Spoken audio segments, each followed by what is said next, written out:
Hey guys, what's up? Quick, this will be a shorter video today. I just wanted to kind of raise a couple questions that I thought were interesting to ask, especially on the topic of things that I talk about a lot, like how expensive hockey's become and are certain things worth it.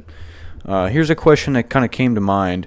So I've been using the Bauer Vapor X800 skates for a long time, since they came out. Probably 5 or 6 years ago. Anyways, those things are beaten to shreds, and it was time for a new pair. So I recently bought a pair of Bauer Supreme Shadows. There's a picture up on screen right now. They're pretty cool. I love them. They're great. However, I was making a video for my TikTok, actually, and I kind of asked myself, I was like, in terms of performance, how much can I actually say I feel in terms of these skates perform better? And it brought some interesting questions to mind, and I did a little bit of research, and the interesting thing is that you can't find any data to support those claims that companies make. So, for example, the Vapor Hyperlight 2s come out, and they say, oh, this is our most advanced skate, it's higher performing, it's this, it's that. There is a massive hole or like absence of data-driven research on these claims. Like, there's no data to prove that these skates are any better performing than previous skates, and it's actually, at least in the small amount of research that I did, not the case, which I thought was interesting. So I thought I'd share a couple of things with you real quick. So, first up, we have an article from Bauer. Obviously, this is just the store page for the Hyperlight 2s, and we'll take a look at some of these key features here. So, starting out, we have a Powerfly holder. Obviously, that's this new blade holder. It says, introducing the most advanced blade holder on the ice, backed by decades of R&D, completely reimagined. This holder features a stiff front post for faster acceleration, a flexible back post for quicker pivots, and a hyperbolic bridge for increased balance and power in every stride. Now, so what are the claims they're actually making here? So they're saying faster acceleration. Okay, well, that's quantifiable. So where is the research to show that, let's say, X player using the Hyperlight 1s accelerated at this rate, and with the Hyperlight 2s accelerated at an increased rate? There is no data to support that, and I find that kind of interesting. I'm sure maybe Bauer has that kind of stuff locked away tight. Obviously, these are all like proprietary, trade secrets kind of a thing. I'm sure it's quote-unquote confidential. But I thought it very interesting that none of that data is given, and these are kind of just baseless claims as of right now for them to say that kind of thing. And I'm not saying this is not a scandal. I'm not trying to point the finger at anybody. All I'm really trying to say here is that from a consumer perspective, if I have the Hyperlight 1s, what is the incentive to upgrade to the Hyperlight 2s when they come out? Or the new Vapor line that's going to come out in probably May of 25. Where's the incentive to upgrade? With these claims that they make every year when a new skate comes out, they're like, oh, it's better, it's faster, it's quicker. Whatever claim you want to make, there's no data to support that. And I just find that interesting. Obviously, there's a lot of uncontrollable, variables in the sense that a skater's stride, unless he's in the NHL, obviously, because those guys are pretty consistent, but a skater's stride can be irregular, it can be different every time. There's ice to consider, like changes in the ice, warmth, depth, like wear and tear, skate sharpening, all this stuff. There's tons of variables. So it's going to be vastly different every time. But I do think it's interesting that there's absolutely no data at all to support these claims. So moving on, we have the Aerolite 2.0 tongue. Improved medial and lateral side comfort, and a lightweight foam core that helps keep your skates feeling good for all 3 periods. Cool. Hyperflex technology. More flex, more speed and agility. Hyperflex outsole and facing add engineered flex points into the skate to give you more ways to skate at your best. So here they're claiming more speed and agility. Again, there's no data to support this. I'm sure you could put the skate on and maybe you'll feel a difference, but feeling is a lot different than seeing in terms of there's no quantifiable data to prove this. 3D lasted carbon curve composite. Feel the difference in your stride with Bauer exclusive skate technology that provides you with the support and lightweight that you need to stand out on the ice. So here they're saying you can feel the difference in your stride. That's interesting. I mean, maybe you can. It's absolutely true. I don't have a pair of Hyperlight 2s, but maybe there's a feelable difference. But again, And this is the overall question I'm asking, is where is the data to support these claims? Sure, you can talk about everything that you've changed, but feel the difference is not enough for me to say, yeah, I'll spend another $1,000 on a new pair of skates, even though I have the best pair of skates from last year. You know what I mean?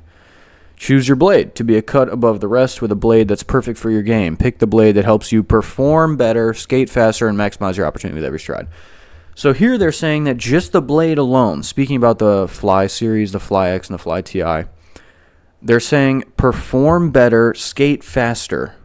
Maximize opportunity is a little out there. That's kind of hard to quantify, but perform better, okay, well, in what regards? And skate faster, that's very specific. Now, where is the data to support that not just the Hyperlight 2, but specifically the new Fly X or Fly TI blades will help you skate faster? Where is the data to support that? True has their own blades, Took has a set of blades, and now Bauer has their own Fly series blades. Where is the data comparing all the different blades and showing that, yes, the Fly X blades are faster?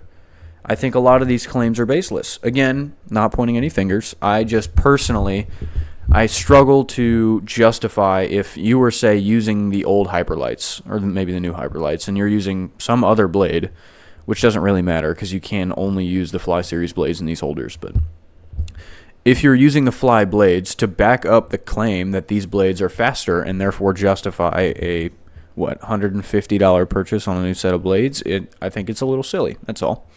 So these are their claims. This is what they're talking about. So here we have an article from January 11th, 2024, about a year ago now, saying that Tippett reached the top skating speed of the season. And just down here it says, and not in this article actually, but on the tweet, it says that a new fastest skating speed this season, with Owen Tippett clocking in at 24.21 miles per hour. So in this clip, and you can actually see it in this big old picture here, he's using a pair of Hyperlight 2s, it looks like, maybe customized, but these are Hyperlight 2s. Cool.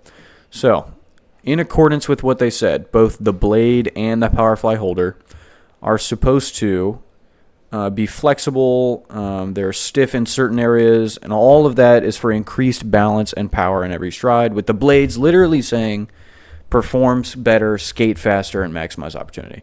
So here's the only data that I found was this claim here saying that Owen Tippett clocked in at 24.21 miles an hour. Cool.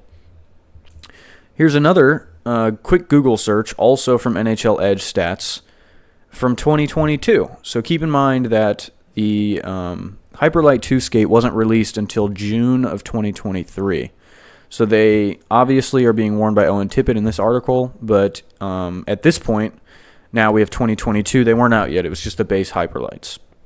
So last season, the NHL leader in top speed was foreign Ryan Poehling, 24.32, while playing for the Pittsburgh Penguins, blah, blah, blah. And Point was 24.26 for the Lightning on February 7th. And Guryanov had the top speed from the previous season, which was 24.60. Isn't this interesting? So Poehling hit 24.32. Braden Point hit 24.26, and Guryanov hit 24.60. A whole season before the Hyperlights came out. And now that the Hyperlights are out, the new fastest speed, at least this season, is 24.21 miles an hour. I find it very interesting that the Hyperlights were out for this point in time, obviously, and for the entirety of that the 23-24 season, because it began in October of 23 and ended in April of 24, before the playoffs, obviously. The Hyperlights were out for this entire season, and over the entirety of the season, at least at this point, this was the 24.21 was the highest top speed. But all three of these speeds here, set in 2022, were faster than that, and those skates weren't even out yet. 24.21, and then the lowest speed here is 24.32. Now, obviously, these are marginal differences, but I do find it interesting that three separate players on three separate occasions hit higher top speeds in older skates than Owen Tippett did here, which was the fastest speed at the time, in the newer skates, which claim to have better performance, higher speeds, all that stuff. I do think that's incredibly interesting, especially because If you look at, so he's wearing the Hyperlight 2s. These are really the agility type skates. I believe the Mach was the best Supreme skate at the time, or maybe the Shadow had come out. I'm not too sure. But I believe the Mach was there, and those are supposed to be the power skates. So I also find it interesting that the guys that are hitting these top speeds are not wearing the skates that Bauer claims are for power skating, which is interesting to say the least. But with all that being said, again, I'm just kind of pointing out some things that I kind of look at when I'm looking at skates. I do find it interesting that every year a new skate comes out, kind of like Call of Duty in the sense that you look at it and you're like, okay, but what's really changed? Like, it looks different, it's got these cool features, sure, but what's really changed? I find it a little silly that they make these constant claims every year saying, oh, this skate's better, it's faster, it's stronger. And when you really look at the data that is available, analyzing the top speeds each season, they're not really getting any faster. Not that they got slower with the Hyperlight 2s, but at least in this instance, the 3 fastest speeds 2 years before these skates came out were faster than the top speed in the league after the skates came out. So, yeah, I think it's important to look at in-game here because anybody can point to controlled environments and say, okay, this skate was faster, but what can you really achieve in-game I think is important. So, just a suggestion, kind of pointing out some holes in a massive lack of data here, I guess. But let me know what you guys think. People that have Hyperlight 2s, let me know how you feel about them. I just got the Shadows, and I think they're pretty damn awesome. So I'll make a video on those soon, probably. But let me know your thoughts below. Like and subscribe if you feel like it, and I will see you guys in the next one.